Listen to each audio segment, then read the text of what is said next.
Welcome to our channel. Today we how to update your billing preferences on MetLife, full guide step by step clearly. To update your billing preferences on MetLife, begin by visiting the official MetLife website. Once on the home page, locate and click on the login button at the top right corner. Enter your username and password in the designated fields. If you haven't registered yet, click on register to create an account.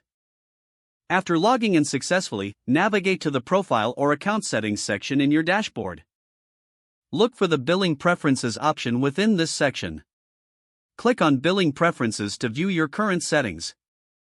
Here, you can review your existing payment methods and billing addresses.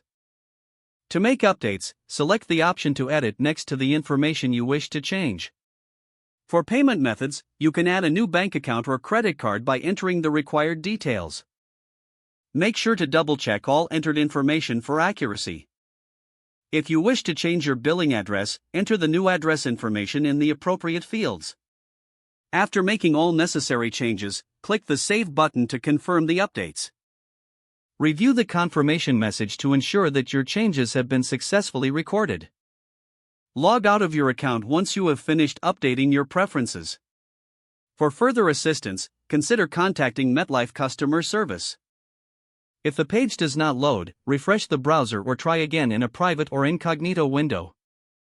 Make sure you are using the correct email address, then retype it carefully to avoid small typos. If your password is not accepted, use the reset option and create a new strong password you can remember.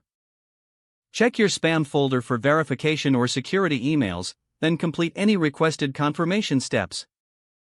Enable two-factor authentication if available to improve account security and reduce unauthorized access risk. After signing in, review your profile details so your contact information and settings are accurate and current. If you see an error message, note it down and try again after restarting your device and internet connection. Log out when you finish, especially on shared devices, to keep your account and payment information secure. If the page does not load, refresh the browser or try again in a private or incognito window. Make sure you are using the correct email address, then retype it carefully to avoid small typos. If your password is not accepted, use the reset option and create a new strong password you can remember. Check your spam folder for verification or security emails, then complete any requested confirmation steps. Don't forget to like this video and subscribe to our channel for more step-by-step tech guides.